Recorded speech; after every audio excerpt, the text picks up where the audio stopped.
go ahead and move on to the Rooney Rule conversation. You know what I'm saying? And I have it as a question, and it's a rhetorical question, but I'm gonna ask the question anyway, right? And this is for the people that's watching. This is for people out there. Does the Rooney Rule work?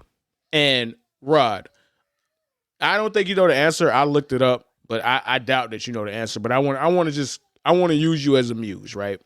What do you think the number is of how many black head coaches or minority coaches? But I'll just say specifically black, because the number is tied to black coaches. How many black coaches do you think there have been in the NFL all time, going back to 1920, since the inception?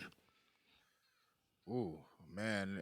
If there was more than Don't like think about it. Just throw a number. You ain't gotta throw it. You just throw a number out, bro. 20, 27. damn. 27. Wow, 27.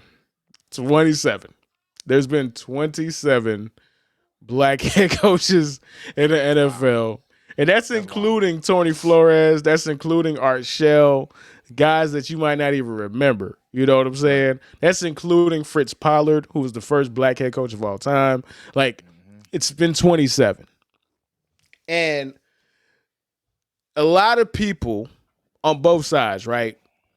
There's a lot of non-black people who think the Rooney Rule is stupid because non-black people like to live in this world where everything is fair because of systemic racism. They've become blinded to their,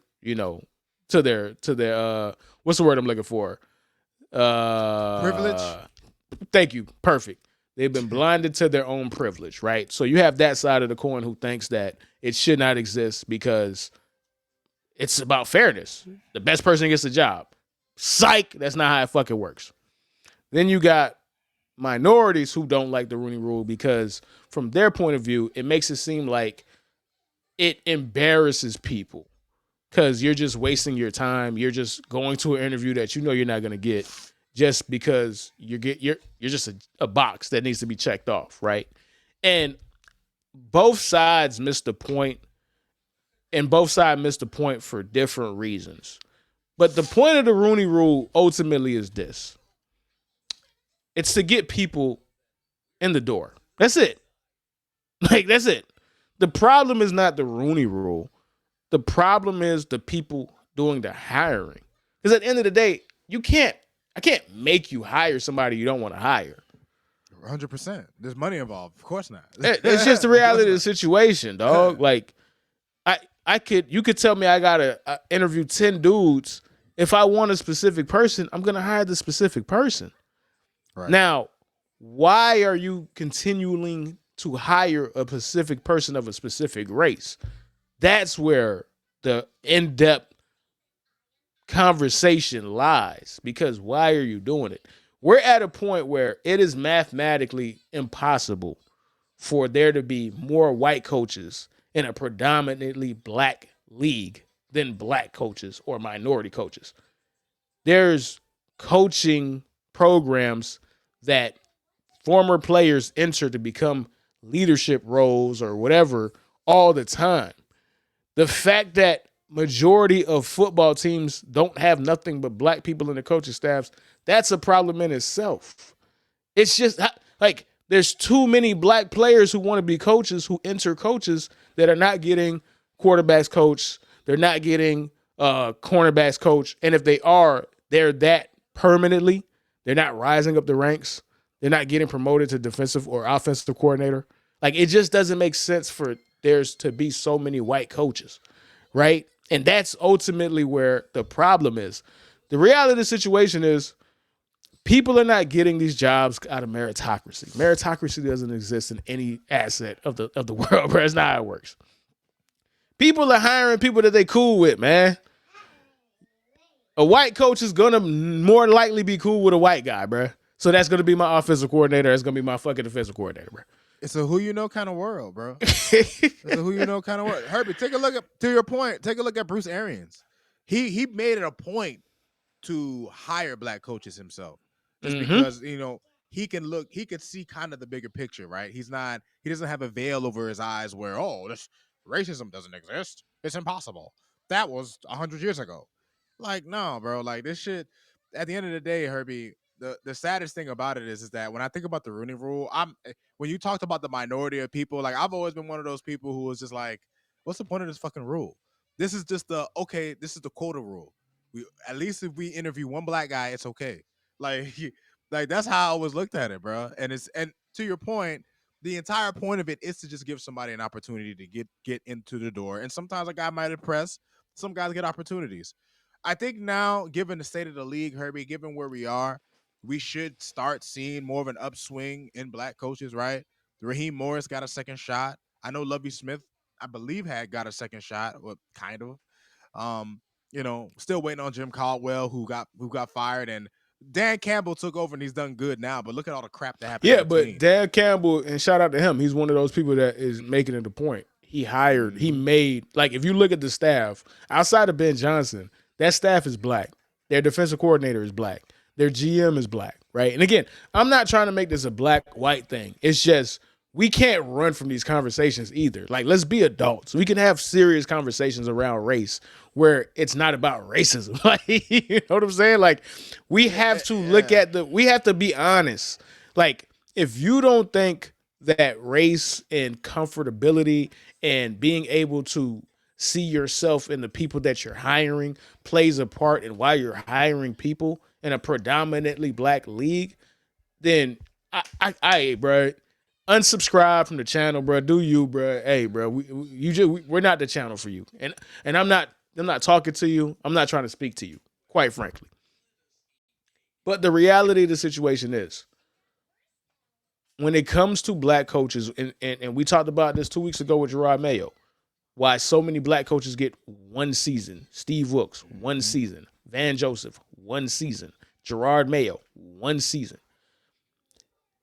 A lot of owners truly don't see a black man as the CEO of the company.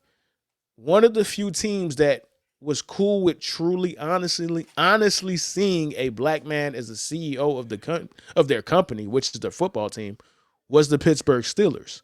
The Rooney Rule is named after Art Rooney. The Rooney family owns the Steelers. They truly believe in this. They gave Mike Tomlin a shot because they heard how good he was in an interview with the Miami Dolphins, who said he was too hip-hop. And they said, you know what? This dude is so hip-hop, we want the most saltine cracker dude ever, bro. And they hired Cam Cameron. The rest is history. Yeah. 1-15, baby. The worst season I ever endured. Oh, man. I'll never forget that shit, man. Carolina got a black staff. Hey, shout out to Dan Canolis, who is Hispanic. He's not white. You know what I'm saying? Like, and a lot of times when a minority gets an opportunity, they're the fall guy, bro. Like, we need you to be bad. We're hiring you because we want to show that we're progressive, but we actually just want you to be bad, and then we're going to get rid of you and then hire the person that we want. We just seen that with the Patriots, man. We just seen that with the Patriots. And shout out to the Patriots, man. Patriots are hilarious, bro. You know what they did, which is why I want to talk about the Rooney Rule.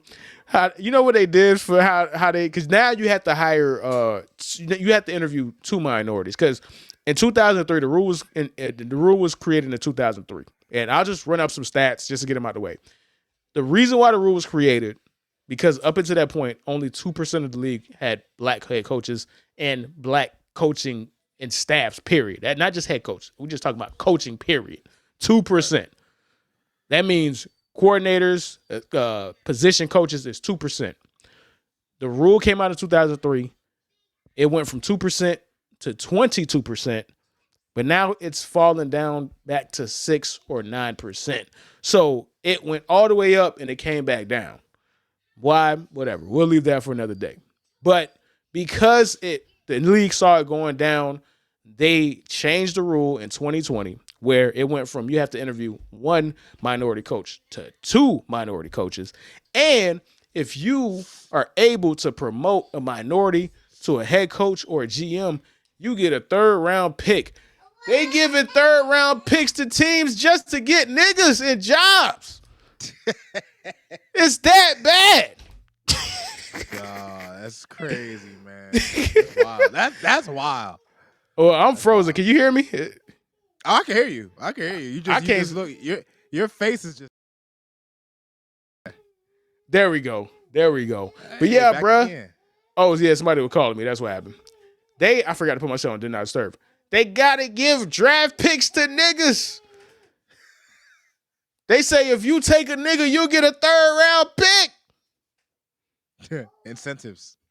You know how sad that is, dog? A third round Incentives, pick is dog. valuable, dog. AJ Very. Brown and shit. Like a third round pick is not no bum ass pick, bro. Like a third Brandon Marshall went in the third round, bro. Devontae Adams went in the third round, I think, bro. Like, that's a quality pick.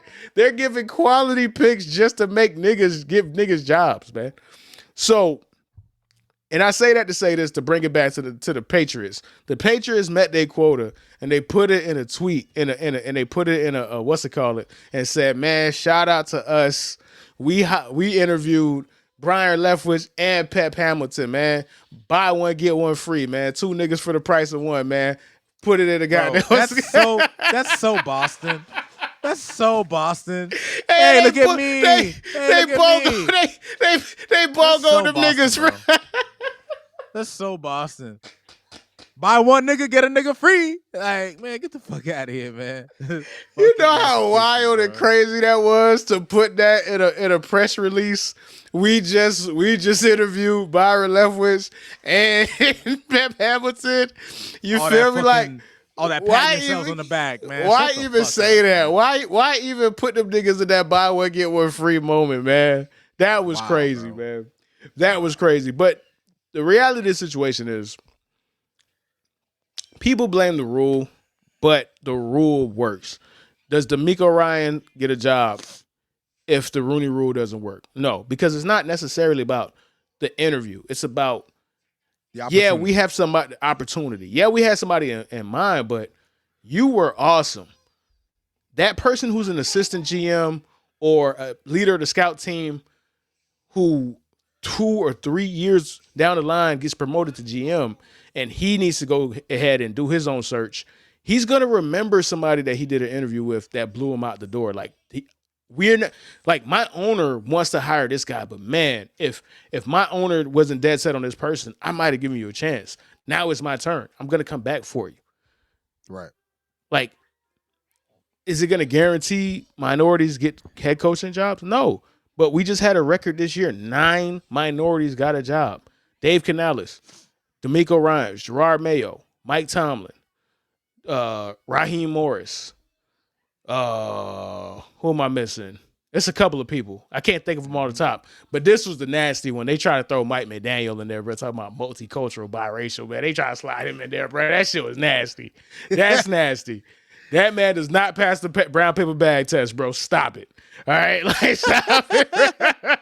I mean, they're just going off of his genetics, man. He's technically biracial. When that man said he was biracial, my mouth hit the floor, bro. That is the whitest half nigga I've ever seen in my life. No disrespect to him and his family, bro. No disrespect to him and his family, bro. But he's the whitest. He's definitely the whitest, bro. That's hilarious. That's hilarious. So, how do you feel about it or whatever? Because I want to get your side. Well, about what, the Rooney Rule? Yeah, the Rooney Rule or whatever. Because I know I took a lot, so I want to go ahead and get your. Oh, your nah. point of view. Well, I guess maybe when you went away, I spoke briefly. Like, dude, to me, like I said, like I was in that group of people who just like always used to think that always. That's funny. Fucking Greg, white rapper from Cali. Who that? Who the white rapper from Cali? G-Eazy?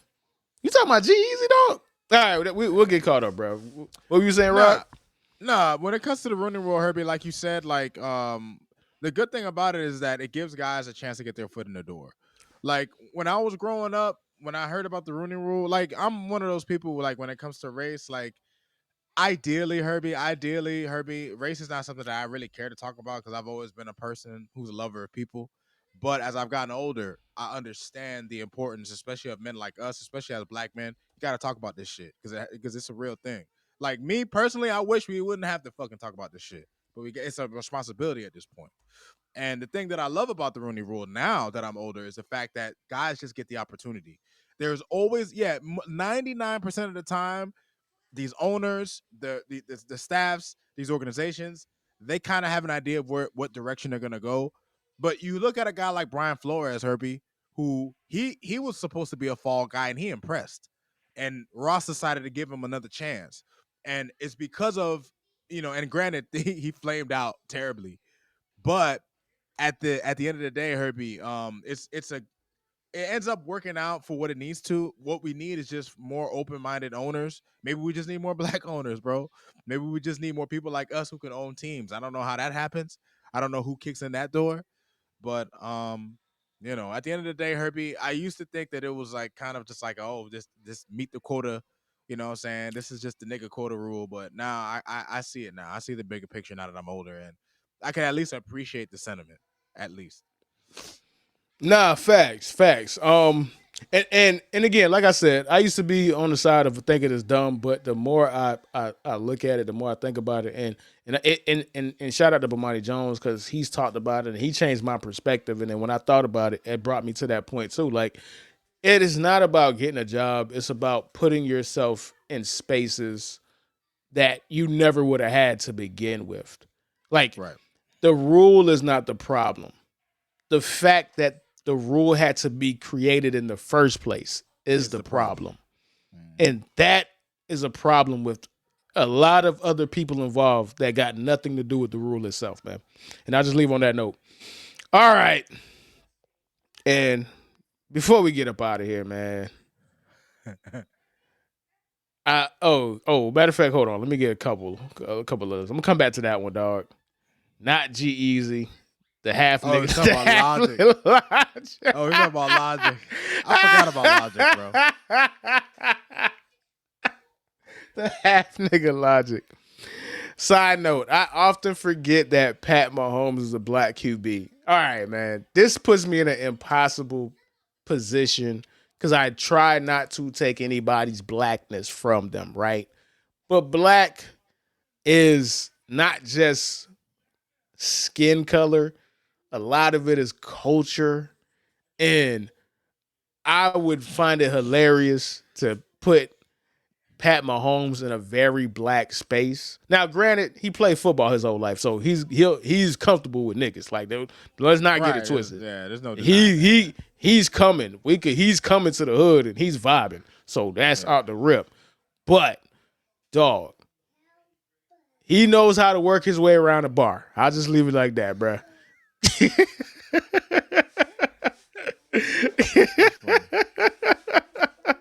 He knows how to work his way around a bar. You see his wife. You see those beautiful white babies that he's created. That legacy is getting that legacy, that lineage is getting whiter by the day, man. All right, man. Here we go.